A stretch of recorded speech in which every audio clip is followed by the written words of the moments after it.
Floor test में flying colour से बिल्कुल बहुत ही अच्छी तरह से 1000% पास करने जा रहे हैं और सब पे पूर्ण विराम लगने वाला है।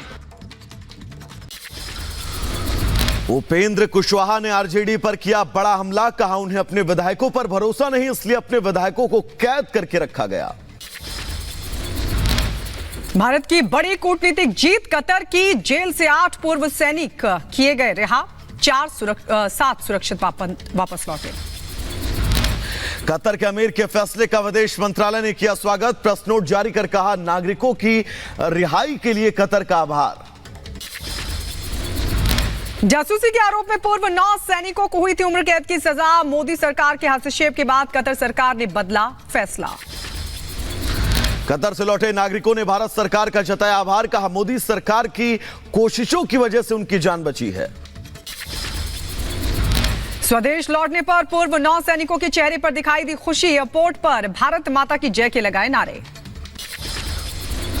आज रोजगार मेला की मेगा सौगात देंगे प्रधानमंत्री, 1 लाख युवाओं को सौंपेंगे नियुक्ति पत्र। श्रीलंका और मॉरिशस में यूपीआई सेवाओं के शुभारंभ के भी गवाह बनेंगे। आरजेडी बीजेपी के गठबंधन की अटकलों पर सांसद सत्यपाल सिंह का बयान आया सामने, कहा सबको साथ लेकर देश को विश्व गुरु बनाना चाहते हैं मोदी जी। यूपी सरकार में मंत्री सुरेश खन्ना का विपक्ष पर हमला, कहा जो राम का नहीं वो किसी काम का नहीं। ये सब किनारे लग जाएंगे, बहुत जल्दी चुनाव आ गया है। पूरे देश का और पूरे प्रदेश का जो माहौल है वो पूरी तरीके से इस बात को इंगित कर रहा है कि इस बार कोई टक्कर में नहीं है।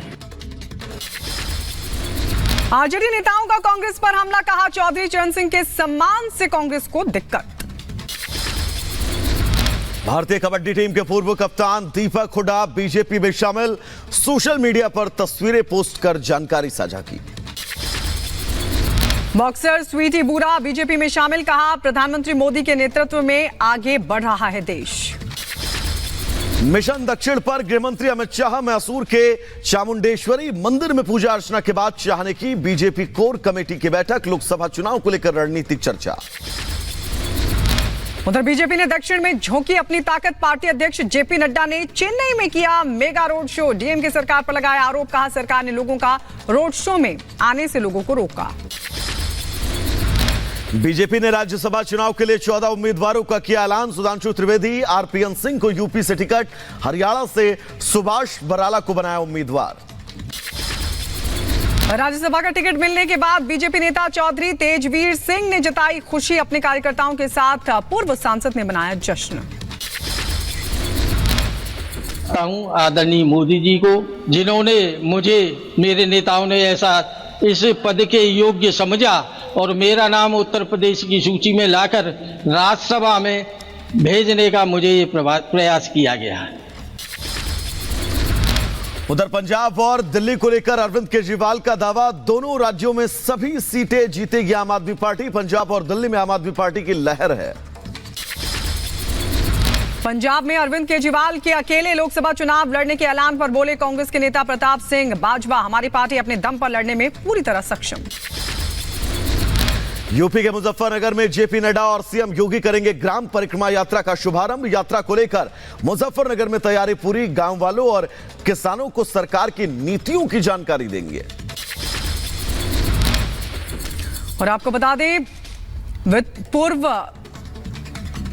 चुनाव में किनारे लग जाएंगे राम विरोधी, ये कहा गया। असम के मुख्यमंत्री हेमंता बिस्वा शर्मा का श्रीमंत शंकर देव संघ से किया अनुरोध, कहा मौलाना बदरुद्दीन अजमल जैसे लोगों को मंच पर न करे आमंत्रित। रांची में ईडी दफ्तर से निकले कांग्रेस के सांसद धीरज साहू, जमीन घोटाला मामले में हेमंत सोरेन और उनकी बीएमडब्ल्यू कार को लेकर 5 घंटे तक हुई पूछताछ। लोकसभा चुनाव से पहले एमपी में कांग्रेस को बड़ा झटका, इनकम टैक्स ने एमपी कांग्रेस के कई नेताओं को नोटिस भेजा, पिछले 7 सालों के ट्रांजैक्शन का ब्यौरा भी मांगा है। दिल्ली के सीएम अरविंद केजरीवाल आज सपरिवार जाएंगे अयोध्या, भगवान रामलला के करेंगे दर्शन पूजन, पंजाब के सीएम भगवंत मान भी रहेंगे साथ में। दिल्ली बीजेपी अध्यक्ष वीरेंद्र सचदेवा ने आस्था स्पेशल ट्रेन को दिखाई हरी झंडी, दिल्ली से अयोध्या के लिए रवाना ट्रेन, भक्तों में उत्साह।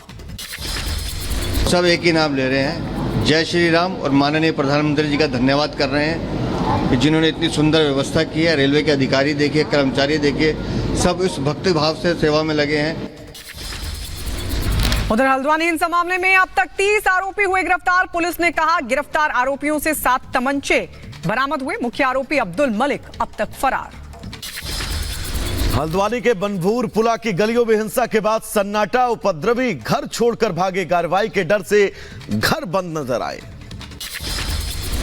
हल्द्वानी में गृह मंत्रालय के निर्देश पर अतिरिक्त फोर्स पहुंची। यूपी के लखीमपुर खीरी से हल्द्वानी पहुंची एसएसबी की एक कंपनी इलाके में रख रही है कड़ी नजर। हिंसाग्रस्त बनभूर पुला में कर्फ्यू के हालात, ज्यादातर घरों पर ताला। इलाके में खाद्य सामग्री समेत जरूरी वस्तुओं की कराई जा रही है आपूर्ति। हल्द्वानी में कर्फ्यू से मिलेगी छूट। कुछ इलाकों में स्कूल और आंगनबाड़ी केंद्र भी खुलेंगे। सिर्फ बनभूलपुरा थाना क्षेत्र में रहेगा कर्फ्यू। सीएम धामी से कांग्रेस प्रतिनिधि मंडल ने की मुलाकात। हल्द्वानी हिंसा को लेकर चर्चा। सीएम धामी बोले घटना पर राज्य सरकार गंभीर, जांच के लिए कुमायूं कमिश्नर को मजिस्ट्रेट जांच के निर्देश। अमृतसर में किसानों ने की दिल्ली चलो मार्च अभियान की शुरुआत। भारी संख्या में एकजुट हुए किसान, सरकार के खिलाफ जताई नाराजगी। तो चलिए इस बीच एक बड़ी खबर आपको बता दें। दरअसल मथुरा में यमुना एक्सप्रेस वे पर बड़ा हादसा हुआ है। बस और कार में जोरदार टक्कर हुई है। टक्कर के बाद गाड़ियों में आग लग गई है और यह तस्वीर, टक्कर के बाद आग और धुआं आपको चारों तरफ नजर आ रहा होगा। बस और कार की आपस में टक्कर हुई है। यमुना एक्सप्रेस वे की यह तस्वीर। फिलहाल कितने लोग इसमें सीधे तौर पर घायल हुए हैं उनको लेकर अभी कोई आंकड़ा स्पष्ट नहीं है। उन आंकड़ों का भी हम जिक्र करेंगे, लेकिन फिलहाल यह तस्वीर परेशान करने वाली यमुना एक्सप्रेसवे पर एक कार और बस के बीच टक्कर हुई और टक्कर के बाद कार और बस दोनों जलकर आपको राख नजर आ रहे होंगे। दूध उकर उठता यह काला धुआं यमुना एक्सप्रेसवे पर हुए इस हादसे की गवाही देता हुआ, और यह तस्वीर यमुना एक्सप्रेसवे की जो हम आपको दिखा रहे हैं। और दिल्ली में आम आदमी पार्टी की लहर है। पंजाब में अरविंद केजरीवाल के अकेले लोकसभा चुनाव लड़ने के ऐलान पर बोले कांग्रेस के नेता प्रताप सिंह बाजवा, हमारी पार्टी अपने दम पर लड़ने में पूरी तरह सक्षम। यूपी के मुजफ्फरनगर में जेपी नड्डा और सीएम योगी करेंगे ग्राम परिक्रमा यात्रा का शुभारंभ। यात्रा को लेकर मुजफ्फरनगर में तैयारी पूरी। गांव वालों और किसानों को सरकार की नीतियों की जानकारी देंगे। और आपको बता दें पूर्व चुनाव में किनारे लग जाएंगे राम विरोधी, ये कहा गया। असम के मुख्यमंत्री हेमंता बिस्वा शर्मा का श्रीमंत शंकर देव संघ से किया अनुरोध। कहा मौलाना बदरुद्दीन अजमल जैसे लोगों को मंच पर न करे आमंत्रित। रांची में ईडी दफ्तर से निकले कांग्रेस के सांसद धीरज साहू। जमीन घोटाला मामले में हेमंत सोरेन और उनकी BMW कार को लेकर 5 घंटे तक हुई पूछताछ। लोकसभा चुनाव से पहले एमपी में कांग्रेस को बड़ा झटका। इनकम टैक्स ने एमपी कांग्रेस के कई नेताओं को नोटिस भेजा। पिछले 7 सालों के ट्रांजैक्शन का ब्यौरा भी मांगा है। दिल्ली के सीएम अरविंद केजरीवाल आज सब परिवार जाएंगे अयोध्या। भगवान रामलला के करेंगे दर्शन पूजन। पंजाब के सीएम भगवंत मान भी रहेंगे साथ में। दिल्ली बीजेपी अध्यक्ष वीरेंद्र सचदेवा ने आस्था स्पेशल ट्रेन को दिखाई हरी झंडी। दिल्ली से अयोध्या के लिए रवाना ट्रेन, भक्तों में उत्साह। सब एक ही नाम ले रहे हैं, जय श्री राम, और माननीय प्रधानमंत्री जी का धन्यवाद कर रहे हैं कि जिन्होंने इतनी सुंदर व्यवस्था की है। रेलवे के अधिकारी देखिए, कर्मचारी देखिए, सब इस भक्ति भाव से सेवा में लगे हैं। उधर हल्द्वानी हिंसा मामले में अब तक 30 आरोपी हुए गिरफ्तार। पुलिस ने कहा गिरफ्तार आरोपियों से 7 तमंचे बरामद हुए। मुख्य आरोपी अब्दुल मलिक अब तक फरार। हल्द्वानी के बनभूर पुला की गलियों में हिंसा के बाद सन्नाटा। उपद्रवी घर छोड़कर भागे, कार्रवाई के डर से घर बंद नजर आए। हल्द्वानी में गृह मंत्रालय के निर्देश पर अतिरिक्त फोर्स पहुंची। यूपी के लखीमपुर खीरी से हल्द्वानी पहुंची एसएसबी की एक कंपनी इलाके में रख रही है कड़ी नजर। हिंसाग्रस्त बनभूर पुला में कर्फ्यू के हालात, ज्यादातर घरों पर ताला। इलाके में खाद्य सामग्री समेत जरूरी वस्तुओं की कराई जा रही है आपूर्ति। हल्द्वानी में कर्फ्यू से मिलेगी छूट। कुछ इलाकों में स्कूल और आंगनबाड़ी केंद्र भी खुलेंगे। सिर्फ बनभूलपुरा थाना क्षेत्र में रहेगा कर्फ्यू। सीएम धामी से कांग्रेस प्रतिनिधि मंडल ने की मुलाकात। हल्द्वानी हिंसा को लेकर चर्चा। सीएम धामी बोले, घटना पर राज्य सरकार गंभीर, जांच के लिए कुमायूं कमिश्नर को मजिस्ट्रेट जांच के निर्देश। अमृतसर में किसानों ने की दिल्ली चलो मार्च अभियान की शुरुआत। भारी संख्या में एकजुट हुए किसान, सरकार के खिलाफ जताई नाराजगी। तो चलिए इस बीच एक बड़ी खबर आपको बता दें। दरअसल मथुरा में यमुना एक्सप्रेसवे पर बड़ा हादसा हुआ है। बस और कार में जोरदार टक्कर हुई है। टक्कर के बाद गाड़ियों में आग लग गई है और यह तस्वीर, टक्कर के बाद आग और धुआं आपको चारों तरफ नजर आ रहा होगा। बस और कार की आपस में टक्कर हुई है। यमुना एक्सप्रेसवे की यह तस्वीर। फिलहाल कितने लोग इसमें सीधे तौर पर घायल हुए हैं उनको लेकर अभी कोई आंकड़ा स्पष्ट नहीं है।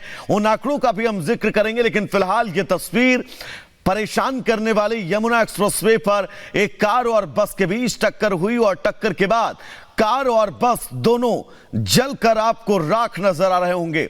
दूं दूं कर उठता ये काला धुआं यमुना एक्सप्रेसवे पर हुए इस हादसे की गवाही देता हुआ, और ये तस्वीर यमुना एक्सप्रेसवे की जो हम आपको दिखा रहे हैं।